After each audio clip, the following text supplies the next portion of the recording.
Halo Sobat YouTube dimanapun kalian berada, semoga harimu menyenangkan. Dalam menjalani hidup, ada kalanya kita merasa pesimis untuk mencapai cita-cita dan impian. Ujian hidup yang menerpa terkadang membuat kita khawatir dengan apa yang akan terjadi di masa depan. Seperti film ini yang berjudul Jakarta versus Everybody yang menceritakan tentang sosok pria berusia 23 tahun yang memutuskan untuk merantau pergi ke Jakarta demi menggapai impiannya menjadi seorang aktor yang cukup terkenal. Namun dalam perjalanannya, ia justru terperosok ke dalam dunia hitam di ibu kota, menjadi seorang pengedar narkoba. Oke, daripada penasaran kita langsung mulai saja ke ceritanya. Namun sebelum itu, seperti biasa, Guys, jangan lupa like, comment, and subscribe. kita putar dulu intronya. Scene awal film dimulai saat seorang aktor tambahan bernama Dom diperlakukan tidak adil oleh para kru, yang mana saat itu ia dihajar betulan oleh pemain yang lain. Tidak terima dengan hal tersebut, Dom kemudian menghajar salah satu kru hingga pada akhirnya ia pun memilih pergi dari lokasi syuting. Alasan ia merantau ke DKI Jakarta yaitu untuk mengejar mimpinya menjadi seorang aktor yang terkenal. Tidak putus asa, Dom selalu mendatangi salah satu tempat casting, namun saat ia diminta untuk berfoto yang hanya menggunakan celana dalam, ia pun sangat emosi dan langsung pergi dari tempat casting tersebut. Scene cerita selanjutnya, ketika ia berbelanja di minimarket, Dom melihat seorang wanita bernama Pinkan yang saat itu mobilnya sedang mogok. Dom lalu menawarkan diri untuk mendorong mobilnya tersebut, namun dia meminta si Pinkan untuk membayarnya. Sesaat kemudian, Radit merupakan pacarnya si Pinkan, kemudian meminta Dom untuk membantunya mendorong mobil. Setelah mobilnya menyala, si Dom cuma dibayar goceng gitu kan. Dom bertanya kepada mereka tempat tinggal yang murah, karena sekarang ia tidak tahu harus tinggal di mana. Di sini mereka berdua lalu mengajaknya pergi ke tempat tinggal yang murah. Dalam perjalanan, Dom memberitahu kalau dirinya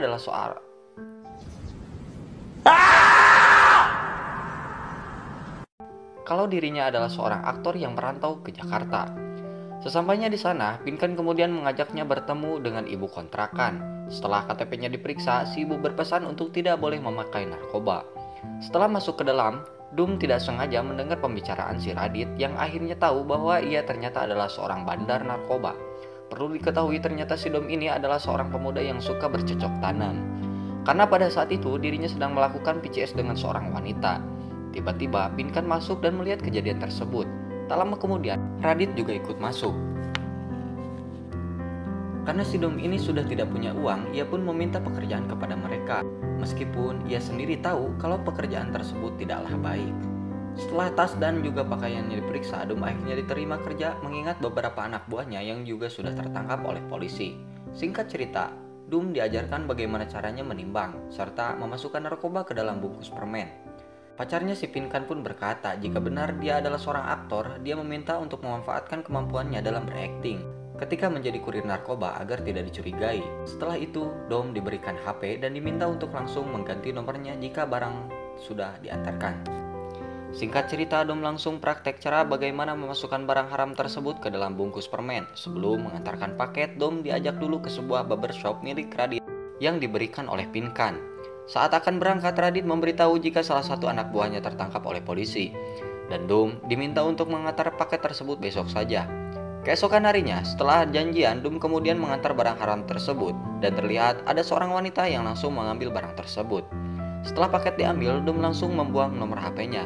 Setiap harinya, Dom disibukkan dengan pekerjaan barunya tersebut. Di sore harinya, karena pekerjaannya sangat bagus, Radit lalu mengajaknya untuk berpesta narkoba di kamarnya bersama salah satu temannya Radit yang bernama Pai. Mereka berempat kemudian langsung memulai pesta narkoboy. Keesokan harinya, Dom diminta untuk mengantarkan paket ke salah satu kamar hotel dengan nomor 35.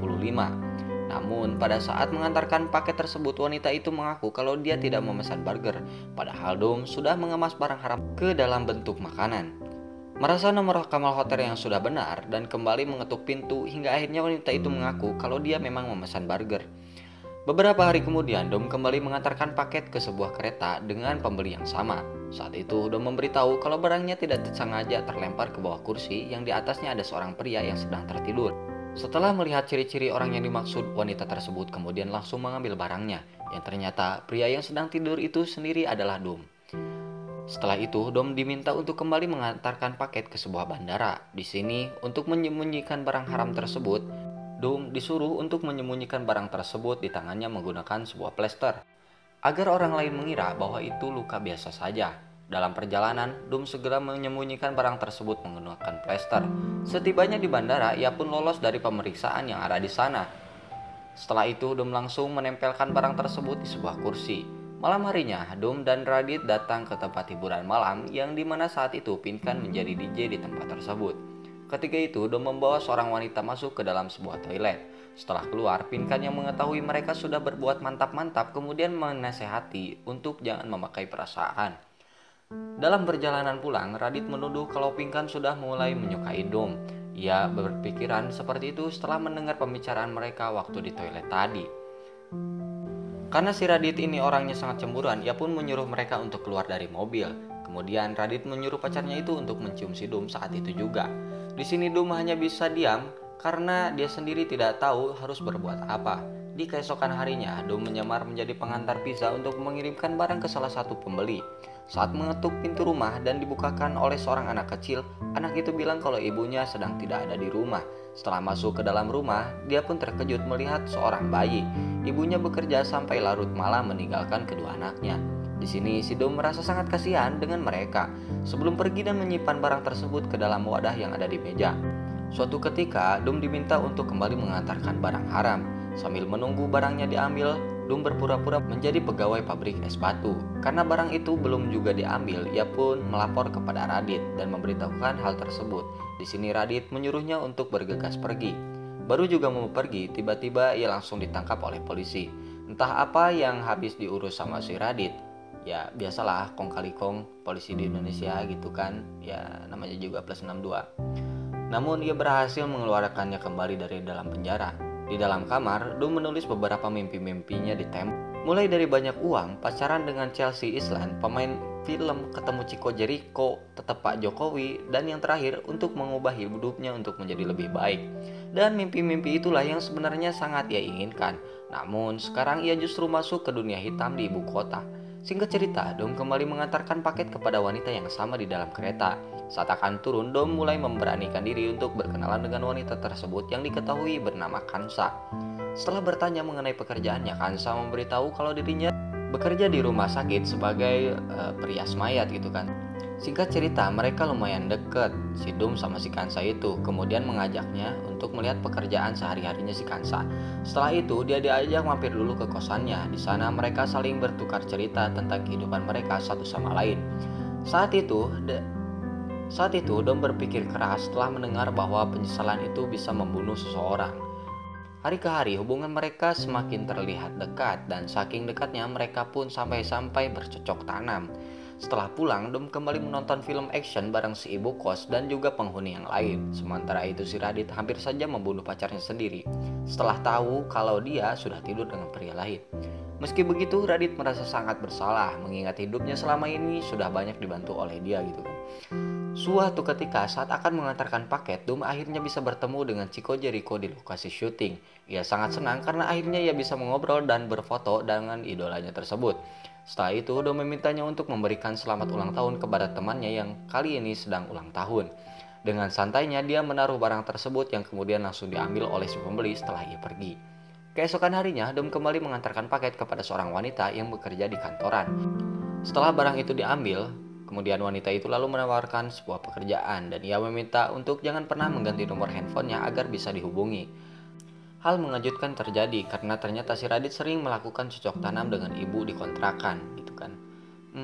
Giliran ceweknya gak boleh, dianya malah ya gitulah. Di malam harinya, dia memutuskan untuk merubah penampilannya layaknya seperti seorang waria. Kemudian, Dom menghubungi calon pembeli dan memberitahu letak barang yang akan dibeli.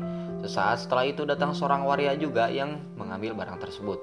Setelah pulang, Dom seketika menangis karena merasa sangat capek dengan kehidupannya yang sekarang. Di pagi harinya, dia meminta izin kepada Radit untuk ikut casting. Akan tetapi Radit langsung mendorongnya yang mana hampir saja terjadi perkelahian atau baku hantam. Setelah itu, Dom mencoba untuk meminta maaf. Setelah masalah ini dianggap selesai, Radit menyuruhnya untuk menjemput Pinkan nanti malam karena dia harus mengambil barang yang akan dibawanya dari bandar yang lain. Singkat cerita, setelah menjemputnya, Dum mengajak Pinkan pergi ke Ancol. Di sana, Pinkan terlihat merasa sangat nyaman dengannya, dan setelah kembali masuk ke dalam mobil, mereka pun kembali bercocok tanam. Sepulangnya mereka, Dum yang baru saja selesai mandi, seketika dibuat panik dengan suara tangisan si Pinkan. Alasan ia menangis ternyata si Radit ini sudah tertangkap oleh polisi. Dum kemudian pergi mencari tahu penyebab Radit ditangkap, dan ternyata yang sudah menjadi cepu selama ini adalah si Pai, teman baiknya sendiri. Di sisi lain, terungkap bahwa si ibu kontrakan ternyata seorang pecandu narkoba yang berat. Sementara itu, Dum akhirnya memilih untuk kembali menggapai mimpinya menjadi seorang aktor yang terkenal. Sebelum pergi, Dum sempat menemui Pinkan untuk mengucapkan salam perpisahan dan tamat. Oke, terima kasih telah menonton. Jangan lupa like, komen, dan subscribe.